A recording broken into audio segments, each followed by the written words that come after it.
আসসালামু আলাইকুম। চলুন আমি আপনাদেরকে একটা ভয়ঙ্কর রাতের গল্প শোনাই। রাতটি ছিল শনিবার দিবাগত রাত। তো ওই রাতে আমি প্রতিদিনের মতো খাওয়া দাওয়া করে একা একটা রুমের ভিতরে ঘুমাচ্ছিলাম। অর্থাৎ আমি শুয়ে শুয়ে ফোন টিপতেছিলাম। তো ফোন টিপতে টিপতে টিপতে টিপতে হঠাৎ আমার কানে একটা ভয়ঙ্কর আওয়াজ, শব্দ শুনতে পাইলাম। আওয়াজটা পাওয়ার পরে আমি এদিক সেদিক তাকাতেছিলাম। তখন আমি ওই রুমের ভিতরে একদম একা ছিলাম, খুবই নির্জন। তারপর হচ্ছে কালো কালো অন্ধকার। তো ওই অন্ধকারের ভিতরে আমি তখন খুবই ভয় পেয়ে গেছি আওয়াজটা পেয়ে। এখন আমি এদিক সেদিক তাকাইতেছি যে আওয়াজটা কোথায় হলো। তো কোথাও কোনো কিছু দেখতে পারতেছি না। একটা পর্যায়ে আমার চোখ গেল রুমের এক কর্নারে। ওখানে দেখলাম আমি লাল রঙের কিছু একটা দেখা যাচ্ছে। তো আমি তখন খুবই নিখুঁতভাবে দেখার চেষ্টা করতেছিলাম যে ওখানে কি হতে পারে। তো একটা পর্যায়ে আমি কাছাকাছি গেলাম, দেখলাম যে ওখানে কারেন্টের বোর্ডের সুইচের লাইটটা জ্বলতেছে।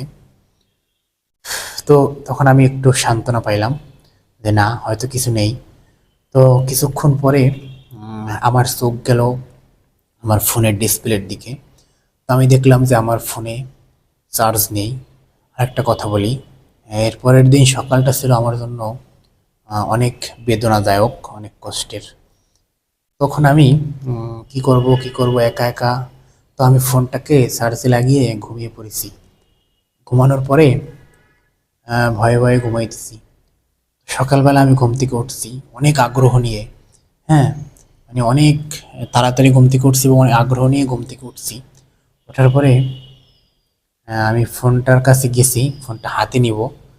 তো ফোনটা হাতে নিয়ে দেখি, ফোন ঠিকই চার্জে লাগাইছিলাম। কিন্তু ফোনের যে উপরে যে বোর্ডের সুইচ, সেই সুইচটাই দেই নেই। দেখি ফোনে 0% চার্জ। তো এইটা দেখার পরে আসলে আমি এতটাই দুঃখ পাইছি, এতটাই বেদনা ভরা হৃদয় নিয়ে আমি সারাদিনটা ঘোরাঘুরি করছি, সেটা আসলে আপনাদেরকে বুঝিয়ে বলতে পারবো না।